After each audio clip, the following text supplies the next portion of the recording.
We begin this hour in the Saudi Arabian capital of Riyadh, where about 100 Syrian opposition politicians and fighters are holding talks. They're trying to form a single unified alliance against Syria's Bashar al-Assad. It's happening ahead of the next round of peace talks in Vienna that's scheduled for January.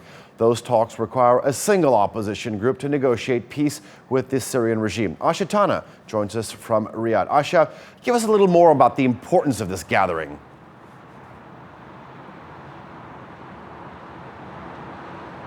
Well, Ali Jan, this meeting is very significant. It's the first time that armed groups and political delegates have met face-to-face since the Syrian conflict began 5 years ago. Now, this meeting is taking place behind closed doors.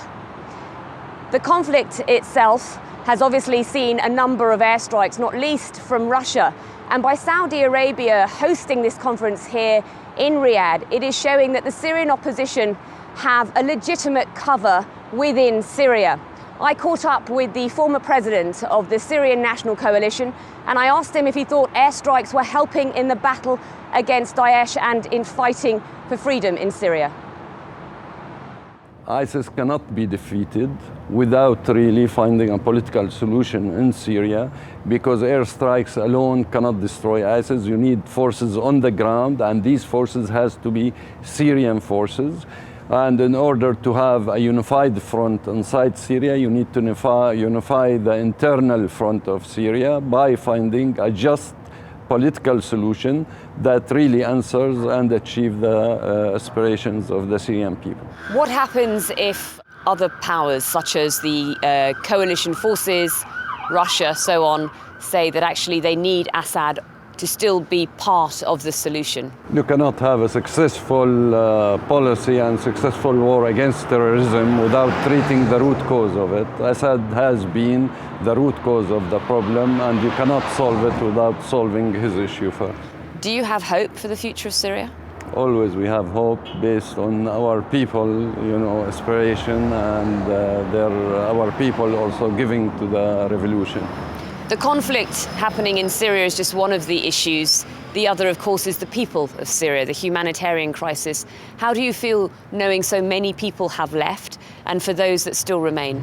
The Syrian situation became the greatest misery in the century and the greatest humanitarian crisis a century ago since the World War II. So solving this problem now cannot be possible without finding a political solution, a way out for real change in Syria.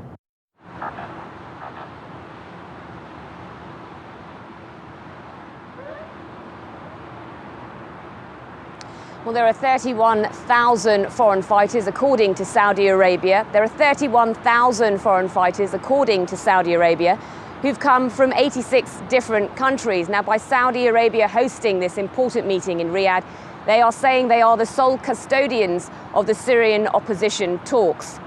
This comes, of course, ahead of a big United Nations meeting next week. John Kerry, the US Secretary of State, has welcomed this meeting. And of course, attending that meeting will be the delegates from the Riyadh conference here. And for the first time, the Syrian opposition will have one unified voice. Ali Jan. All right, Asha Tanna following the meetings for us in Riyadh.